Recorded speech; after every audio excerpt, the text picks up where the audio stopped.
Nah, ini tadi yang disampaikan Bapak dan Ibu sekalian, bahwa beban belajar itu masa tempuh kurikulum. Jadi di dalam kerangka standar yang ada sekarang ini tidak ada terminologi masa studi.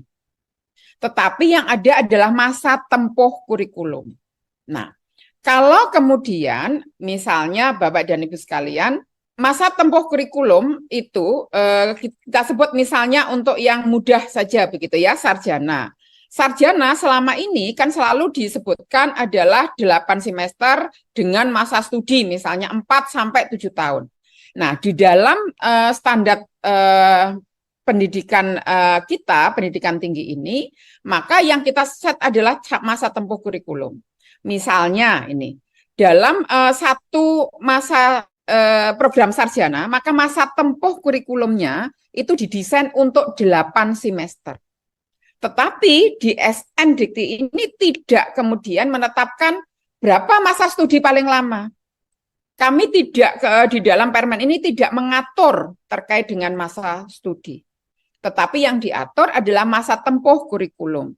Kemudian apakah dengan masa tempuh ini mahasiswa boleh sampai kapanpun lulus?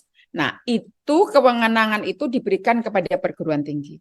Apakah perguruan tinggi ingin kemudian menetapkan untuk meningkatkan efisiensi dan produktivitas suatu perguruan tinggi dengan selama ini sudah punya studi rata masa studinya adalah misalnya 5 tahun, sehingga perguruan tinggi ini menentukan oke, masa tempuh kurikulum 8 semester untuk program sarjana, masa studinya dibatasi misalnya maksimum katakanlah 6 tahun untuk perguruan tinggi X, itu disilahkan.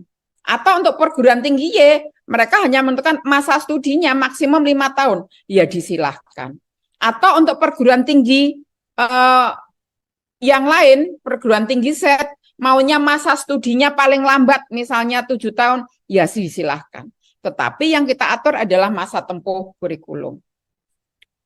Jadi masa tempuh kurikulum ini adalah 2 semester untuk 1 tahun akademik, begitu ya. Jadi 1 tahun akademik itu ada semesternya hanya ada 2 semester. Kemudian dalam 1 tahun akademik itu selain 2 semester yang reguler, itu juga dimungkinkan adanya semester antara. Jadi semester antara itu adalah antar 2 semester yang ada. Beban belajarnya dinyatakan dalam bentuk SKS, di mana 1 SKS itu setara dengan 45 jam per semester.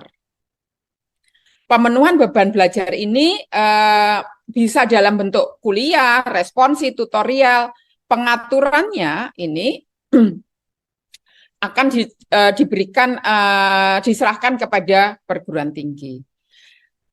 Beban belajar itu juga dapat dilakukan di luar program studi, dalam bentuk pembelajaran dalam program studi di luar, dalam program studi dalam kampus, beda program studi di dalam kampus, atau di luar program studi di luar kampus.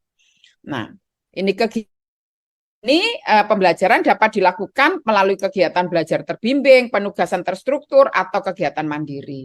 Dan ini pengaturannya diserahkan kepada perguruan tinggi. Oleh karena itu, Bapak dan Ibu sekalian, standar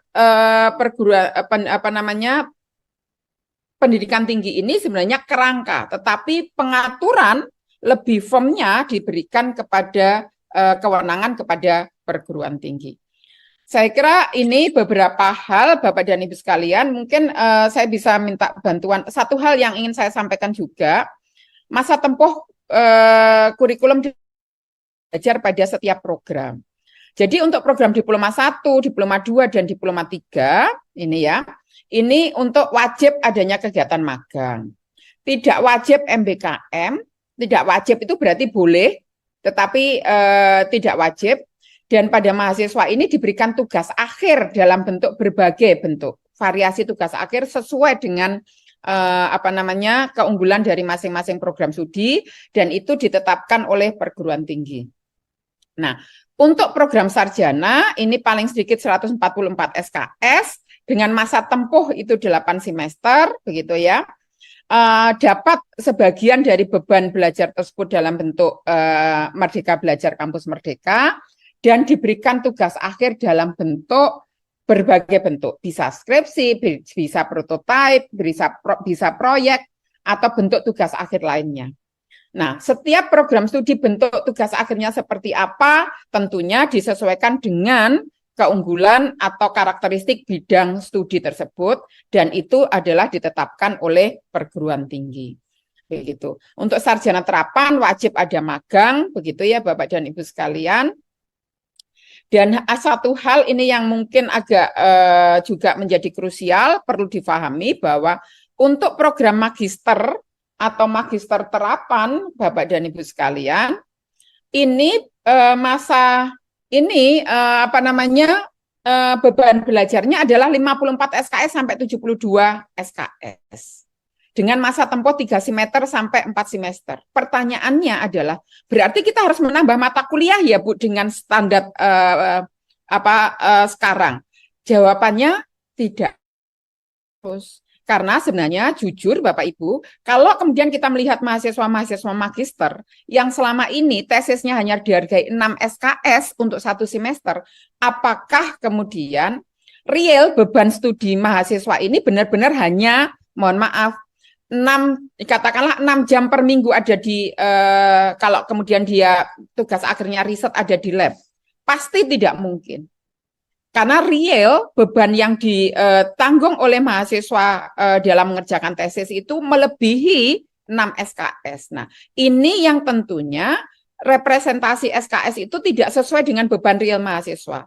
Nah, dengan adanya beban belajar yang saat ini diatur 54 SKS dan 70 sampai 72 SKS ini sebenarnya untuk bisa menghargai dan merepresentasikan beban real mahasiswa di dalam melaksanakan pembelajaran di program magister. Nah, untuk program doktor ini memang tidak diset SKS-nya, tetapi hanya diset masa tempuh kurikulumnya, yaitu 2 semester pembelajaran yang mendukung penelitian dan 4 semester proses penelitian. SKS-nya berapa? Nah, tentunya kita ini adalah ingin kesetaraan. Beberapa program doktor yang ada di luar negeri, perguruan tinggi di luar negeri itu tidak ada yang men-set SKS, tetapi lebih yang di-set adalah capaian pembelajaran atau luaran atau standar kompetensinya apa. Untuk bisa mencapai standar kompetensi yang telah ditetapkan tersebut, maka apa yang harus dilakukan atau dipenuhi oleh mahasiswa selama proses belajar di program doktor ini. Sehingga apakah untuk bisa menetapkan, mencapai standar kompetensi yang ditetapkan tersebut, perlu misalnya 50 SKS, ataukah untuk itu adalah 60 SKS, ataukah kemudian 70 SKS, itu sebenarnya juga ditetapkan oleh perguruan tinggi. Untuk program profesi paling sedikit 36 SKS, dan untuk spesialis, subspesialis itu ditetapkan oleh perguruan tinggi bersama profesi. Assalamualaikum warahmatullahi wabarakatuh. Menyambung saja ya Mbak Nuning, ini apa yang sudah disampaikan Prof. Cici. Mohon izin Ibu Bapak semua meneruskan. Jadi di tayangan yang sudah kami share, itu sudah kami buat matriks terkait dengan masa tempuh kurikulum. Tentu ini mempermudah Ibu Bapak semua untuk melihat per programnya seperti apa. Dan salah satu yang mungkin nanti Ibu Bapak bisa lihat, itu di magister dan magister terapan berubah dari yang sebelumnya. Kalau sekarang itu rentang minimumnya adalah 54 SKS sampai dengan 72 SKS yang dirancang dengan masa tempuh kurikulum 3 semester sampai dengan 4 semester. Rasionalnya adalah selama ini kita menghargai tesis itu SKS-nya itu kurang merepresentasikan beban belajar dari mahasiswa magister seperti itu. Sehingga ini bukan untuk menambah mata kuliah, tetapi menambah proporsi SKS di dalam tesisnya. Jadi harapannya seperti itu.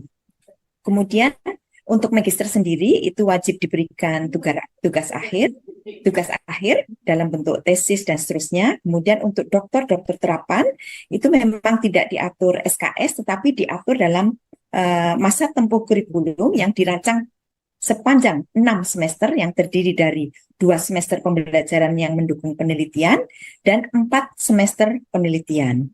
Kemudian pembelajaran yang mendukung penelitian dapat dikecualikan oleh perguruan tinggi bagi mahasiswa yang memiliki pengetahuan dan kompetensi yang telah mencukupi untuk melakukan penelitian. Dan ini wajib diberikan tugas akhir dalam bentuk disertasi dan lain sebagainya. Untuk profesi itu paling sedikit 36 SKS yang dirancang dalam masa tempuh kurikulum 2 semester. Kemudian untuk spesialis atau program subspesialis, beban belajar dan masa tempuh kurikulum disusun dan ditetapkan oleh perguruan tinggi bersama organisasi profesi, kementerian lain dan atau lembaga pemerintah non-kementerian yang bertanggung jawab atas mutu layanan profesi sesuai dengan ketentuan peraturan perundang-undangan. Kemudian Ibu Bapak semua, tentu kita sepakat bahwa inovasi hanya bisa dilakukan dengan ruang gerak yang luas.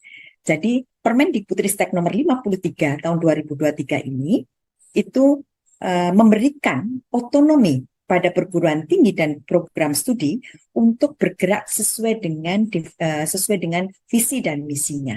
Jadi Ibu Bapak semua kalau misalkan sudah diberi otonomi maka jangan meminta juknis juklak seperti itu Ibu Bapak semua, karena ini sudah ada di tangan Ibu Bapak semua, di perguruan tinggi Ibu Bapak semua untuk menyesuaikan sesuai dengan diferensi misi yang ada di perguruan tinggi.